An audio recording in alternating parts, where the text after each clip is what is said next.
10 pinakadelikadong kulungan sa buong mundo. Saan kaya matatagpuan ang pinakadelikadong kulungan sa mundo? Handa ka na bang malaman ito? Kaya simulan na natin.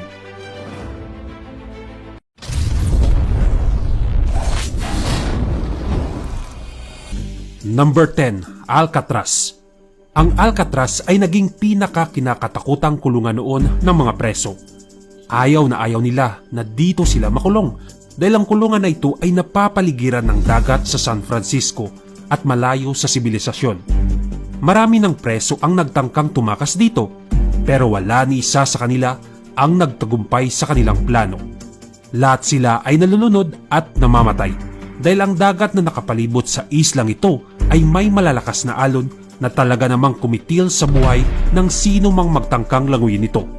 Sa kasalukuyan, nakasara na ang kulungan dahil hindi na ito maayos at hindi naligtas ang kapakanan at kalusugan ng mga nakakulong dito. Number 9, San Quentin. Ang San Quentin Prison ay ang pinakamatagal na nakatayong kulungan sa California. Ano kaya ang nangyari sa kasaysayan ng kulungan na ito? Maraming preso ang namatay dito na hinatulan ng death penalty. Ang kulungan ay may iba't ibang paraan para pumatay. Nagkaroon sila dati ng gas chamber kung saan ang mga preso ay kinukulong sa isang kwarto at dito sila lalasunin at unti-unting namamatay. Tinigil na nila ang ganitong gawain at ginawa na lamang lethal injection noong 1996 hanggang sa hininto na nila ang pagpatay ng mga death row prisoners noong 2006.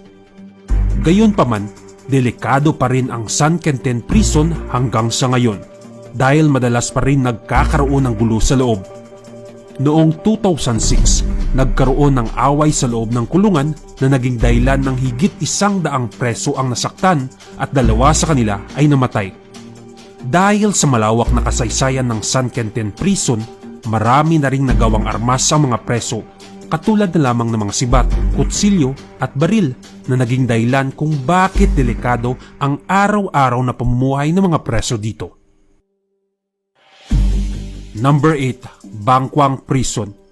Kung naghahanap ka ng kulungang walang pake sa karapatang pangtao, ito ang kulungan na iyon.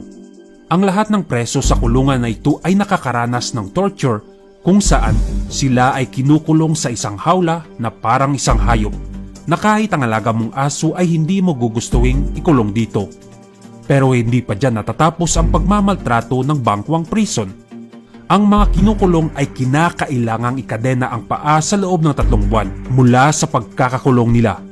Kung sa tingin nyo ay grabe na ang ginagawa nila, mas grabe pa ang turing nila sa mga death row inmates kung saan ipapaalam lamang nila sa mga preso 2 oras bago sila bitayin at ang kanilang mga paa ay nakakadena na ng permanente.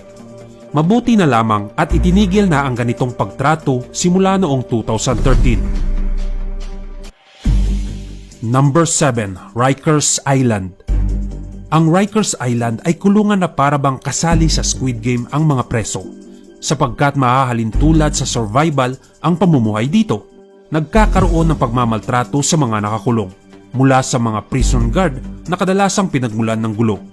Dahil sa sobrang lala ng alitan ng gwardya at preso, napilitan na ang gobyerno na gumawa ng mga patakaran para makontrol ang kaguluhan at ito ay naging epektibo naman. Dahil mula sa mga kaso ng 1,000 saksakan kada taon sa Rikers Island ay naging 70 na lamang ito. Number 6, ADX Florence Supermax Facility. Ang lugar na ito ay isa sa mga kulungan na ginawa para maging bilangguan ng mga pinakamalalang kriminal sa mundo. Bawat selda ng presinto ay isa lamang ang nakakulong para maiwasan ang gulo. Ngunit ito ay naging dahilan naman sa pang-aabuso at pangmamaltrato ng mga gwardya na talaga namang nakakasira sa estado ng buhay ng mga preso. Ang ilang mga preso ay nakapagdesisyon na magpakamatay na lang kaysa patuloy na mamuhay sa impyernong kulungan na ito. Dulot ng pang-aabuso na nararanasan ng mga preso, noong June 2012, may mga preso na nag-file ng kaso sa kulungan na inaksyonan din naman kalaunan. Number 5, Lasante Prison.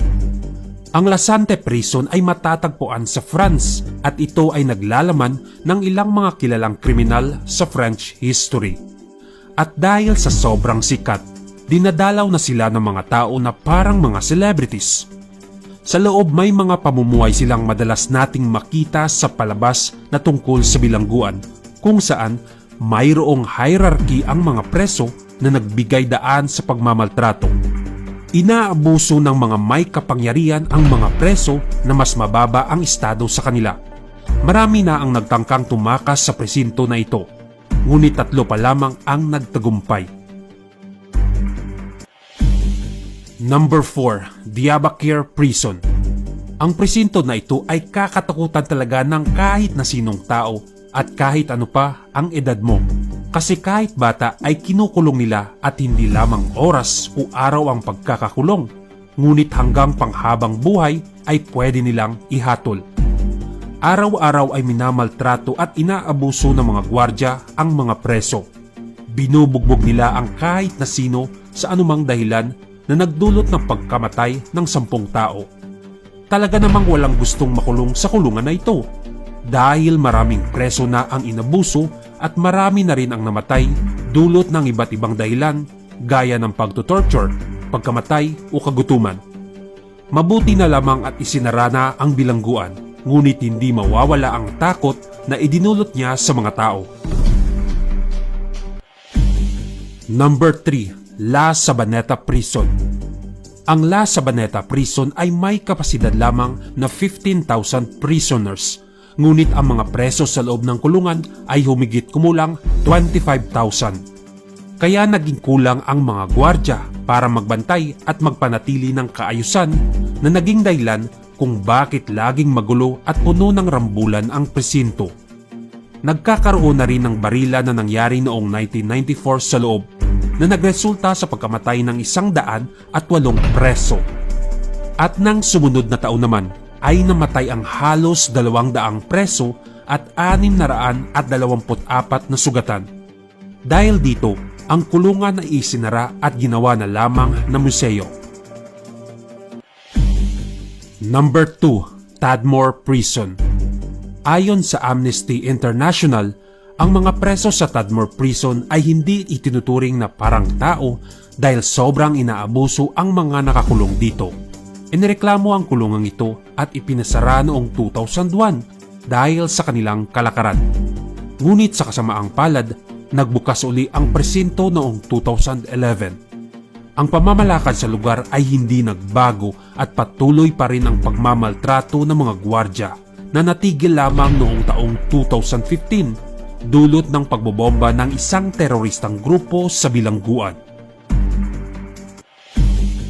Number 1. Carandiro Penitentiary. Sikat at kilala bilang pinakabrutal at bayolenteng kulungan sa mundo sa loob ng mahabang panahon. Marami na ang nangyari sa loob ng Carandiro Penitentiary at isa sa mga ito ay ang massacre noong 1992 na naging dahilan sa pagkamatay ng 120 preso. Ang mga gwardya at pulis na nasangkot sa massacre ay nahatulan ng pagkakakulong. Halos lahat ng preso sa loob ng kulungang ito ay na-diagnose na HIV positive dahil sa pagtatrato sa kanila. Talaga namang sobrang lala ang pang-aabuso at pagmamaltrato sa mga nakakulong dito na naging dahilan para gawa ng pelikula at libro na nagsasalaysay kung ano ang kalakaran at estado ng bilangguan. Winasak at isinara ang Carandiro Penitentiary noong 2002. Ngunit may maliit na parte na natira at nakabukas bilang museo na maaaring bisitahin ng mga publiko.